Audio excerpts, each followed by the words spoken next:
run a little leaner than most people realize. A couple of myths that I want to clean up, and I hear these all the time. Okay, the township should have plenty of money with all the new development, because as you build, you know, we've got 2 housing developments that are under construction right now. Ivy Ridge off of Girdle Road, which is one of the last phases of Quail Hollow that started in '86. And then off of Hoos Road, the Villas of Canterwood have started construction, and there's 52 units in there. When those are completed and those houses become occupied, sold and occupied, and they go onto the tax rolls, it doesn't bring in an influx of additional money, because what happens is, remember we talked about House Bill 920, we'll use $200,000. I can only collect for this levy $200,000. So when you add these new developments in, that $200,000 gets spread loaded, and that's why your effective millage rate may go from 4 to 3.9 to 3.8 to 3.7, because as new businesses and as new houses come into the community, it lowers your tax burden because it spread loads that across the entire community. The only time that changes, it doesn't change with a renewal, but if there is a request for an increase, new monies, at that point it would calculate everything, and that's when you would see an increase. Okay? We're getting ready to go through a sexennial reevaluation. You're going to get that letter probably late summer, early fall. That's my understanding out of the auditor's office. My home value is increasing by 15%. Won't my taxes increase by 15%? Actually, no. House Bill 920 provides you that traveler's insurance umbrella that goes over your house. The only thing that affects is your inside village. Okay? So I did a quick calculation on 15%. I don't know what the auditor's number is.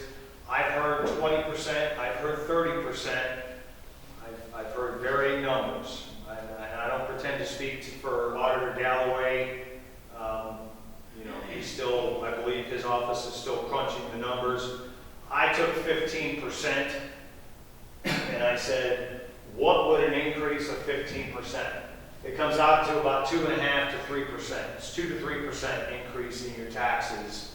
If your value of your home is reassessed at 15% higher, that equates to about 2 to 3% because it is on the inside millage only.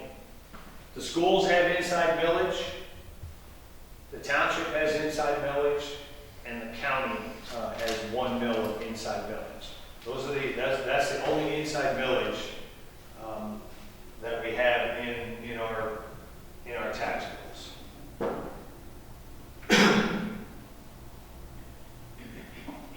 Questions? It's not a super long class, but I'm happy to go over it. I brought copies of my presentation. They will also be on the website. When the video goes up, I will also be providing the slide deck on there. But if anybody wants a copy, I've got it here, and I've also got my business card. If you have questions, please give me a call. But I just wanted to give a general understanding of what the tax picture in Concord Township is. I'm happy to go back to any other slides. I'm happy to answer any questions. If anybody's got anything they want to chime in with, now's a great time. Yes, sir. May I add what I know? Sure. This is an open forum. Okay. I've been talking to Auditor Galloway, and Auditor Galloway, this is many months ago before the November elections, and he said that he's seeing could be at least maybe at least a 35% increase in property values, and he suggested for me that I use 30% in my calculation. I've heard the number 30%. 30% kicked around. I don't know how, I mean, I'm careful what number I throw out. I understand, I truly understand. I'm not trying to undermine anything that you're saying. Just I'm trying to get the truth out to the people. Sure. I think with our Riverside representative there here, with a 30% increase, we have agreed it's going to be about a $3.6 million increase to the Riverside School District without a vote of the taxpayers. You and I had some discussions on what does a 30% increase mean for Concord Township. And we agreed that it is at least $600,000 additional revenue to Concord Township without a vote of the taxpayers. That's correct. I have confirmed with the Lake County Commissioners that with the sexennial revaluation and a 30% increase, it will mean $1.8 million increase to the county general fund without a vote of the taxpayers. So, Mr. Placo would confirm that for the Riverside School District, what it will mean for the taxpayers is approximately $93 per $100,000 evaluation. So this is a significant increase, and it's not just, I agree with you, it's a 30% increase in property values does not necessarily mean a 30% increase in the property taxes. No. But there is what is disconcerting to me is the amount of money that will be sucked out of the community without a vote of the taxpayers. What people really need to understand is what is happening with all of these outside millers without a budget commission. And the budget commission, their role is to be the watchdog for the taxpayers. And what has happened because of a ruling by our prosecutor, Charles Colson, the budget commission is nothing more than a rubber stamp. When these taxing authorities submit their tax budget, all that the budget commission do is to say we accept it. And what has happened is the amount of reserves that have been collected. Deepwood, for example, has $65 million in their reserve account. Lake Metro Parks has $30 million.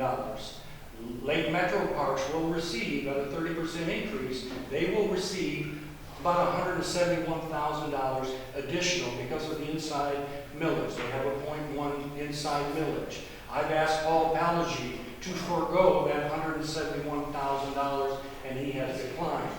So what we are seeing, and I want to make taxpayers aware, this is a money grab. And people have to understand it. Thank you. Best.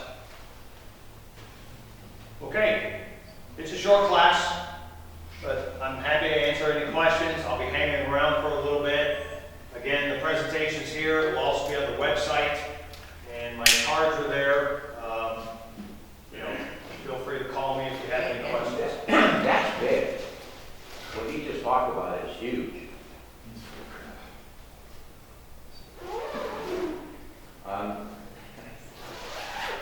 And then we're going to try to throw an additional levy on it. That could be a really big, huge surprise to people. Let's say we get 7 mills or 8 mills on the levy on top of this is really huge. Yes, sir. That could, if that word gets around a little bit, that could really impact the levy passing. Well, one of the things I will say, everybody talks about, well, if the word gets out, I hope the word gets out. That's one of the reasons for this class. That's, I want people to understand exactly what the township's doing. I want people to understand where their tax dollars are going, how they're allocated. We're not trying to keep any secrets here and kind of, we've been very open about our stuff, and that's why we as a township wanted to put this presentation out there. It's not very long, but it gives you a snapshot of what taxes look like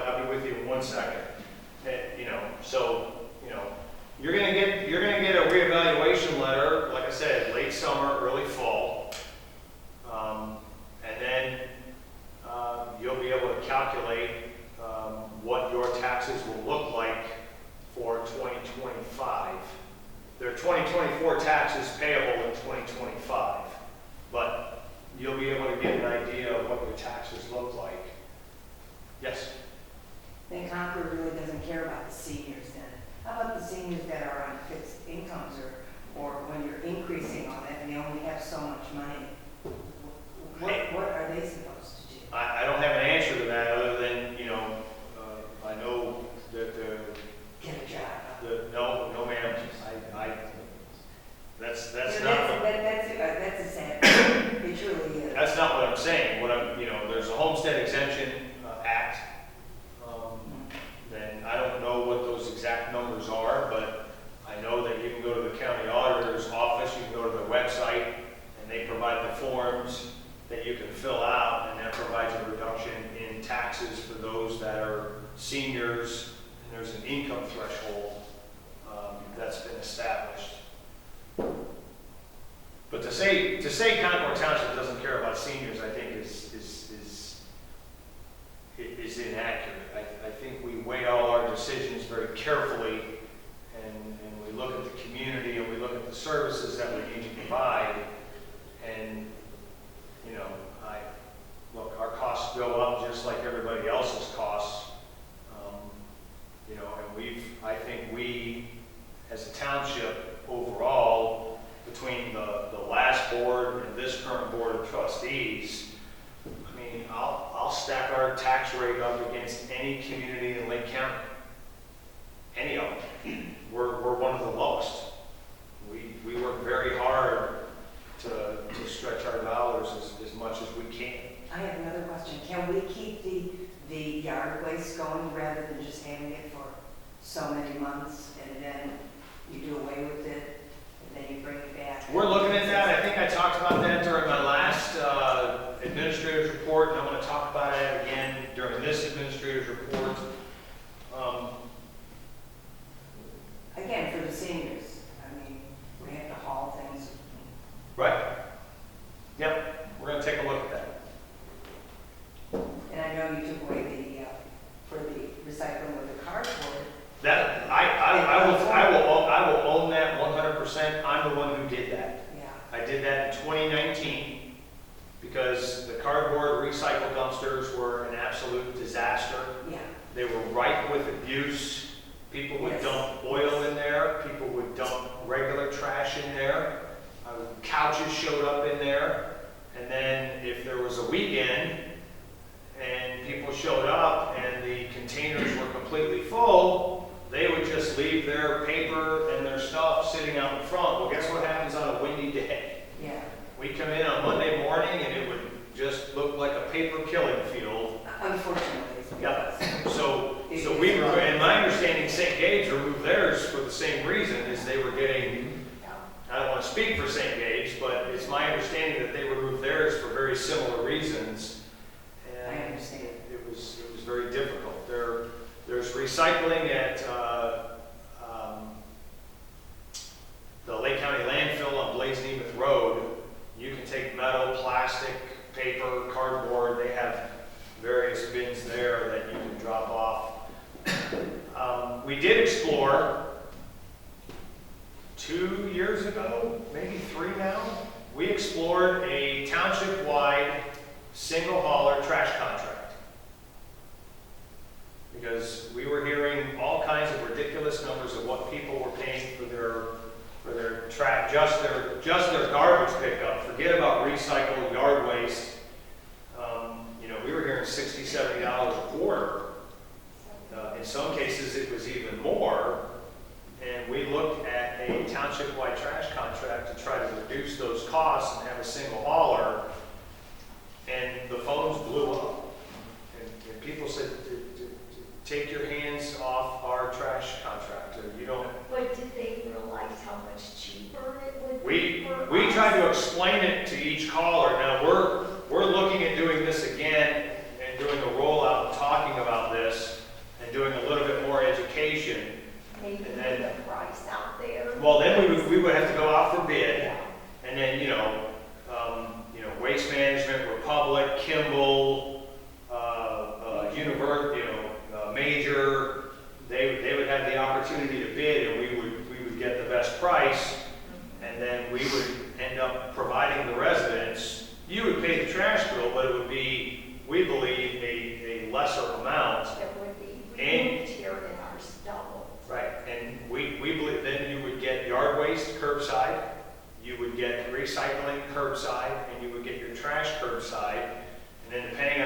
structured, you get bulk pickup. Some communities have baked it in where you can put bulk, you can put your couch out there anytime you want. And some, it's the first week of the month is bulk pickup week where I can put a mattress or a couch or a desk or whatever you want to throw away that didn't fit in the can. So we're exploring that to try to reduce some costs for everybody across the township. Mr. Massey, you have it. I've got a couple of things. First of all, let the audience know, Andy and I communicate quite a bit, and I want to compliment Andy for his transparency. He responds very quickly, and he's very transparent. So, Thank you. Andy, thank you very much for doing that.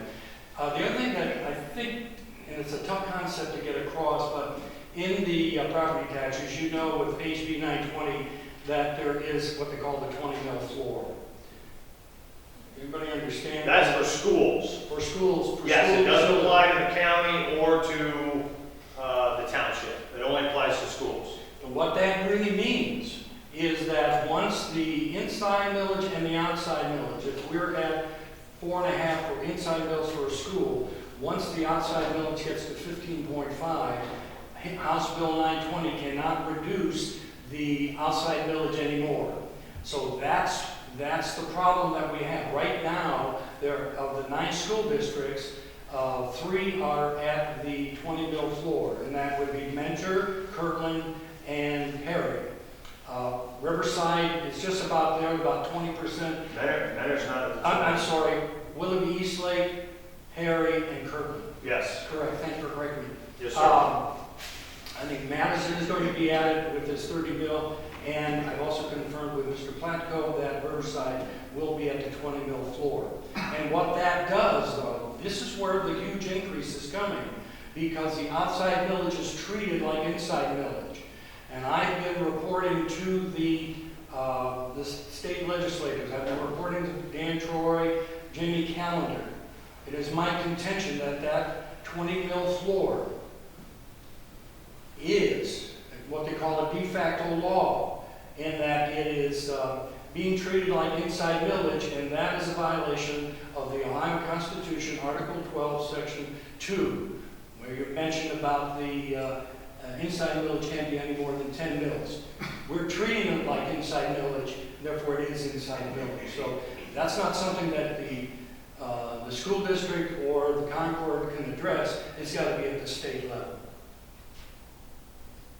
But if you're talking about Willoughby Eastlake, they're going to get almost over $8 million from the taxpayers without a vote of the taxpayers. I mentioned about Riverside, 3.6. It's pretty significant.